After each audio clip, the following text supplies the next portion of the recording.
There are moments in history we don't feel when they arrive, quiet days that disguise turning points.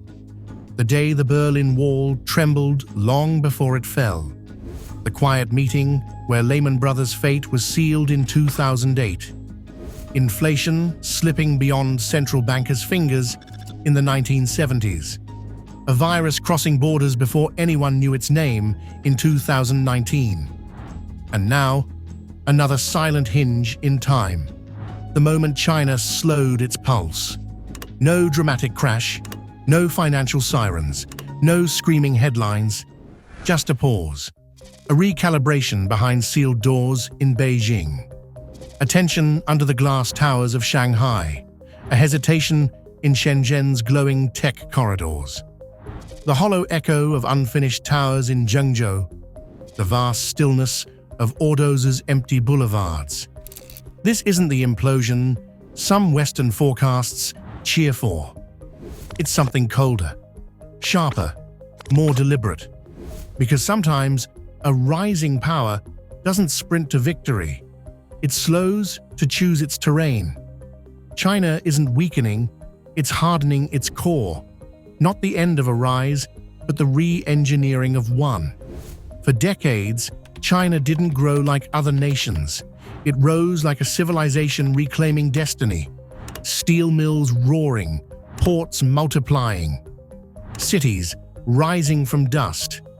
800 million people lifted out of poverty, not by chance, but by command, discipline, and sacrifice. Where democracies debated, China executed. Speed became a principle. Scale became a weapon. But power has cycles, as ancient as the dynasties that rose and fell. Tang innovation, Song commerce, Ming voyages, Qing decline, humiliation in the 1800s. Reform in 1978, industrial liftoff after. Every era burns a fuel. Every fuel eventually runs low. China's miracle ran on concrete and belief, property, land finance, and confidence. 70% of household wealth tied to housing, prices climbing like skyscrapers. Confidence built those towers until sentiment cracked. Evergrande faltered. Country Garden trembled. Projects paused across Tianjin, Chengdu, Zhengzhou. Hangzhou's tech fire cooled. Shenzhen's hustle softened. Young couples waited for stability, certainty, hope. Psychology shifted first, and psychology moves empires. Western analysts shouted crisis, but China engineered this slowdown, tightening its own reins. A planned deceleration, like braking a high-speed train before a sharp turn. From reckless expansion to fortified discipline. Away from speculation towards sovereignty. From grow at all costs to control at all costs. In the old model, growth was legitimacy. In the new one, control is. That doesn't mean no pain. Property investment down, roughly 12% year-to-date in 2025. Home prices sliding. Debt near 270% of GDP. Youth unemployment hovering around 20 to 21%. GDP easing from 5.2% to approximately 4.8% in 2025. Projected approximately 4.4% in 2026.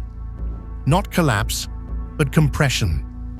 A student in Wuhan studies late for a future that feels narrower than her parents. A coder in Shenzhen finishes a 14-hour shift, wondering whether ambition still pays. A generation raised on ascent pauses to ask whether ascent needs a new definition. Beijing responds, common prosperity. Security over speculation. Stability over frenzy. Cohesion over chaos. Direction over speed. And the world adjusts. Factories surge in India's cities, Vietnam's coast, Mexico's rail belts, Malaysia's chip parks. But they don't replace China. They orbit it as it condenses instead of expands. Supply chains harden. Ports become pressure valves. Semiconductors become shields.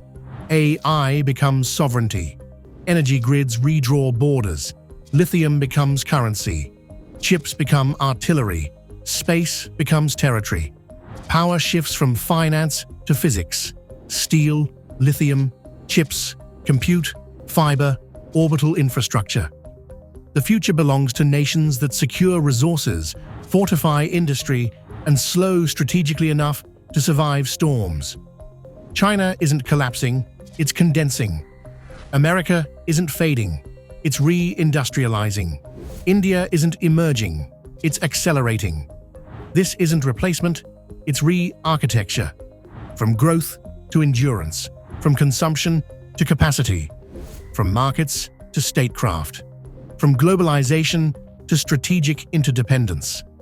The question of this century isn't who grows fastest, it's who remains inevitable longest. China's slowdown isn't a retreat, it's recalibration. Empires don't fall when they slow, they fall when they lose direction. China hasn't lost direction, it's sharpening it.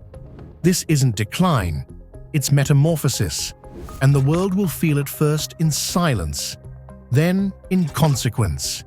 History won't crown the loudest economy. It will crown the civilization that pauses without breaking and moves again with precision.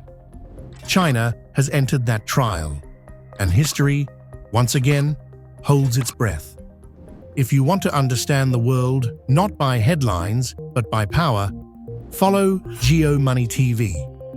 Subscribe because the next chapter is already forming.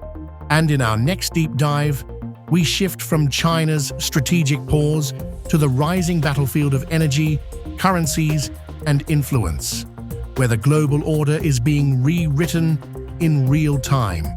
History rewards the prepared. Stay ahead, we'll be watching the world reshape together.